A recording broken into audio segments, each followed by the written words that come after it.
This is an AMI This Week shortcut. I'm Anthony McLaughlin for Accessible Media.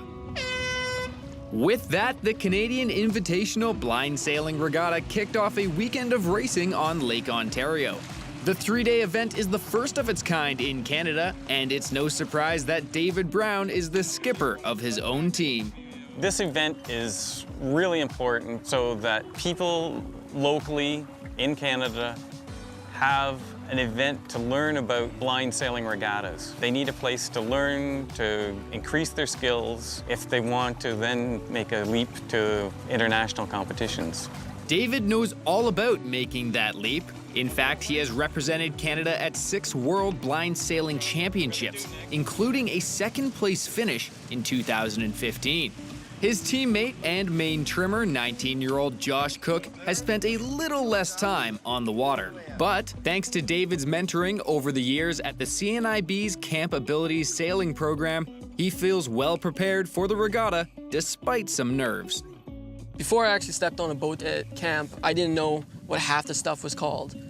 And Dave was teaching me a lot about that, so everything I know is probably because of him. I was getting nervous because I have never actually worked the main trim on this size boat, so I got pretty nervous of that. But when I got out here, it was pretty good. Didn't seem too hard. My crews are very much helping me out with that stuff.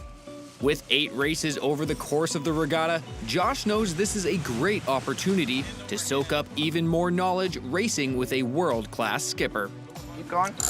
Pull. There's actually still a lot more that I could probably still learn. Like all the calls that he's been doing, I still don't understand some of them, but I'm actually catching on to them. And the distance to the mark is how many boat lengths? 3. Okay, count them down, please. The 5 teams competing at the regatta are made up of 4 sailors each: a blind or low vision skipper, a sighted tactician, a blind or low vision main trimmer who is in charge of the main sail, and a sighted jib trimmer who helps with the sail on the 7.5-meter Flying Tiger boat. The sharing of information on the boat is key to going fast, especially between the skipper and tactician. Bruce Rand and David must discuss the race in real time. Giving David subtle cues as to how to make, or what I feel will make the boat go faster. And those are those finite adjustments. And then we get into a rhythm, and then I'm sort of evaluating how much input David needs. He'll give me feedback if he needs more input. He'll hear sounds on the water and want to know what those are. He'll ask questions about trim performance, what we think we need to do to go faster. So there's a constant communication back and forth. You're a little high, David? Yep, I'm coming back down. There we are. The Canadian Invitational Blind Sailing Regatta is being run out of the National One Design Sailing Academy in Oakville. Co-chair of the event, Kim Moffat, says that they are hoping this is just the beginning and plan to double in size next year. 10 boats, 40 sailors, away we go.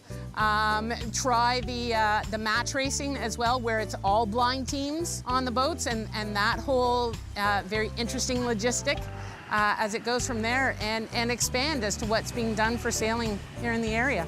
That's the goal right now, is if we can make this an annual event. That's what everybody's thinking is right now.